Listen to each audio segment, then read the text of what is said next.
The Baal Shem Tov was once sitting at a meal in Polnoi where he spent the Shabbos. And on the Shabbos, he instructed his student, after giving off some words of Torah, he instructed his student, Reb David of Mikliov, to start singing a pasuk of Tehillim, Mizmor David. Once Reb David reached the line, Gam ki elech begeitz hamevet lo yira'ra ki ata imadi. He told them to repeat it and repeat it and repeat it and repeat it.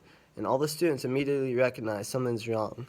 This verse is basically saying, like, although I walk in the valley of death, I'll fear no evil, for you are with me. But he had him repeat it so many times, they knew something was wrong. Now, after Shabbos, they all get in a carriage, and they start going to the town of Rashkov. And they're on their way to the town, and the Baal Shem Tov tells them over a story from the Talmud. The story goes that Reb Pinchas ben Yair was once walking to go free some slaves, and he came to the river Ganai. And once he reached the river, he said, Ganai, Ganai, split your water so I may pass through. And the river said, you are on a mission from your Creator, and I am on a mission from my Creator. I don't know if you're going to succeed, but I know for sure that I'm going to succeed and fulfill the will of my Creator. So Reb Pinchas, a little shocked, said, look, if you don't open up your waters and let me pass, I'm going to make a decree that no water should run through you ever again, and you will be dried up. And the rivers said, okay, and opened up the waters and let him pass through. Shortly after him, another man came, holding some wheat to make matzah for Pesach. And Reb Pinchas said, oh, and split the waters for him as well, for this man is doing a mitzvah. So the river split. Then, accompanied by this man was an Arab man, and Reb Pinchas said, split the waters for his escort as well, because we don't want anyone to say that this is what happens to the escorts, that they don't get to go through. So the river split for him as well. And at this point, the Baal Shem Tov fell into a deep meditation and started thinking about this whole thing. And all the students could tell something is wrong. The Baal Shem Tov something's not right here. At that point, the sun started to rise, and so the Baal Shem Tov instructed them to stop the carriage, and they're going to get out, and they're going to go daven. They're going to pray the morning services as the sun rises, and they did this in the forest. While they were davening, they heard another carriage coming up behind them.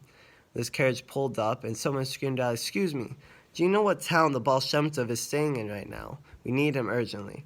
The student said, oh, well, the Baal Shem Tov's right here.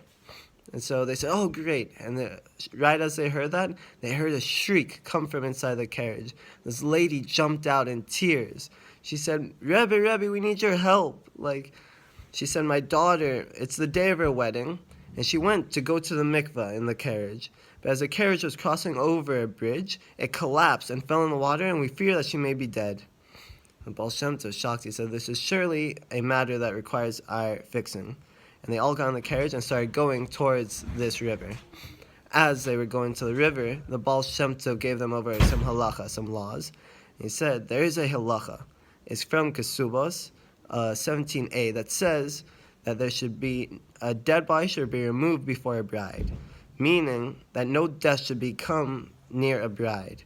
As in, a bride should be sure to remove all impurities, all deathly things, go to the mikveh beforehand. And it directly relates to this. And the disciples knew this is something very grave. As soon as they got to the river, the Baal Shem Tov began singing this psalm, Psalm 124. Basically, it says that the waters have come over our soul. These raging waters have engulfed us. They've run over our soul. And we were trapped like a bird in a cage, but we were freed and we made it out. And he was saying this with tears running down his face, an emotion, a fire within his soul, begging this water to give the body back. Soon enough, a hand floats to the surface, and then the rest of the body, and the river throws the body out on the shoreline. But the body was not alive, the girl was not breathing, and the mother immediately rips her garments and goes and she cries near her daughter. Baal Shem Tov was furious. He looks at the river with such a rage in his eyes, and he says a decree that this river should turn into a pond. And it did. It turned into a small lake. And over time, it shrunk and shrunk and shrunk. And the Baal Shem Tov accompanied this mother to go bury the bride. On the day of her wedding, they went to the cemetery to bury this girl. And the Baal Shem Tov, shortly, years after this, instructs his son, Tzvi, that he should never go to this town. And if he ever were to come, and if he Sorry, you should never go to this town. And another thing is that he should never talk excessively about the merits and the accomplishments of his father, the Baal Shem Tov. That only in dire circumstances he should do so. So, after the Baal Shem Tov passed away, Tzvi found himself heading towards the city. And while most people made it through this pond no problem, when Tzvi's carriage was going through, the water swelled up, started getting rough and aggressive. And the driver looks back and says, Rebbe, what's going on? What's happening? Are you okay? Like, what's going on? And Reb Tzvi calls out to the Baal Shem Tov. He says, Father, Abba, help me. And the Baal Shem Tov appears, and everything calms down, and they make it through no problem. Baal Shem Tov appears to Tzvi in his dream that night. He says, had I known about the burdensome life that you were going to live, I would have let the waters take you. I dreaded every breath of air that I breathed on this terrible place. And I should let you know that I decree that that river should turn into that little pond, that mud hole that it is, because it took a precious soul. It took an only daughter on the day of her wedding, and I was furious. Now that's the story, and I really don't know what to think about it. I've read it about like 3 or 4 times now, just trying to understand what's going on. But if anything, one message you could draw is that we should have an appreciation for one soul, one person, that we should recognize that we, like the Jewish people, have just come from Rosh Hashanah, the New Year, and the New Year is a time where we seal the deal, but we proclaim that Hashem is our God, that we want Him and no one else. And that's it.